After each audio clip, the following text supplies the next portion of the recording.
Okay. Hi, my name is Helena Corda. I did my presentation on defining deaffrication and gliding. So deaffrication and gliding are both phonological disorders that include substitution, and I'll talk a little bit more about that. So deaffrication is substituting or replacing an affricate with a fricative or a stop. And some phonemes that are included in a stop would be like a B, P, D, T, G, and K.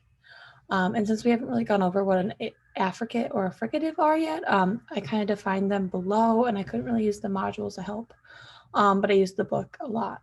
So fricative is a hissing sound that is produced by air escaping the mouth through a small passage, and I included some phonemes that are included in like a fricative and what a fricative is.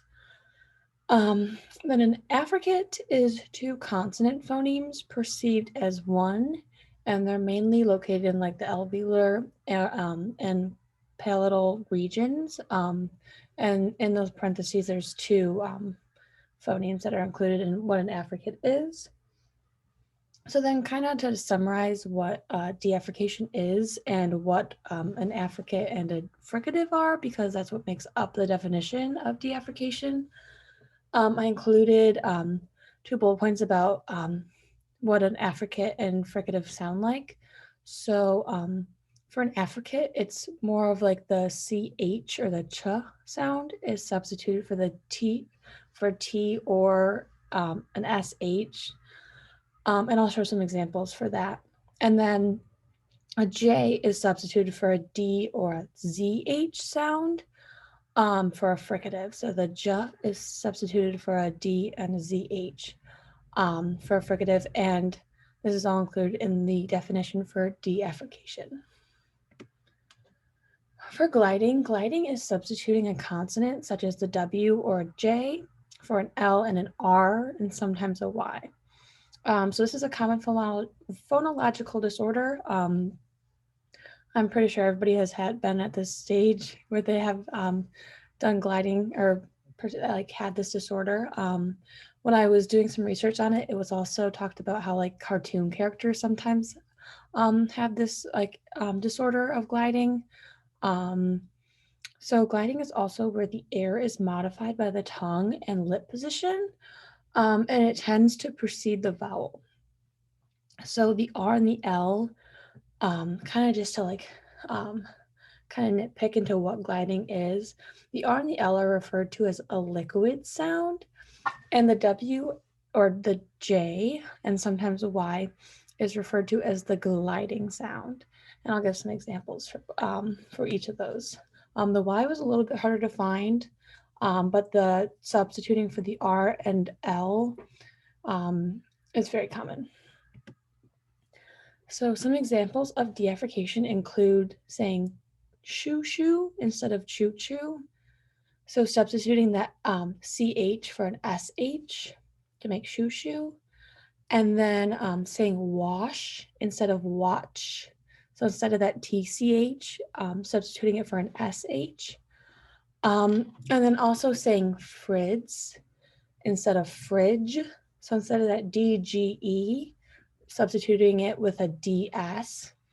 And then also, this one's more towards the front of the word, saying dim instead of gym. So instead of that GY, replacing that GY with a DI sound, a dim. And then saying jor instead of door. So instead of that D, the D, door sound, replacing it with a J sound, so a jor. Saying she's instead of cheese, so replacing that CH sound again with an SH. And saying czar instead of jar. So instead of that J, replacing it with a ZH sound. So then gliding, some examples for that include saying yellow instead of yellow. So instead of those two L's in the middle of yellow, substituting it for a W and saying yellow. Saying walk instead of rock. So instead of that R sound in rocks, we're replacing that R with a W. And also saying wabbit instead of rabbit. So instead of that R sound again, substituting it for a W to say rabbit. Instead of loves, saying woves. So replacing the L in loves for it to say woves with a W. Um, Saying black instead of black. So instead of that L in black, replacing that L with a W. Instead of saying rail, saying whale. So instead of the R, it's more of a WH. Saying whip instead of lip. So instead of that L, it's replacing it with a W. And then also I included some questions. So is this an example of gliding or deaffrication? So the example is, I want to put butter on my bread. So the word we'd be focusing on is bread, and it would be gliding because it's substituting the R in bread for a W to make bread. And then another question is this gliding or deaffrication? I did a good job. So this would be, the word we would focus on here is dob, and this would be deaffrication because instead of saying job with a J, they're saying dob with a D. So replacing that J with a D or substituting. And then which of the following is an example of deaffrication? So the examples I have are saying tear for chair, saying boo for book, and saying pat for fat. So of these three examples, the one that is deaffrication is saying tear for chair, because it's replacing that CH in chair for a T to make tear. And then my last example would be saying, or my last question is, which of the following is an example of gliding? So saying gog for dog, saying yeg for leg, and saying sip for ship. So in this example, the example of gliding would be saying yeg for leg, because it would be replacing the L in leg and replacing it with a Y to make yeg. So that would be the example of gliding.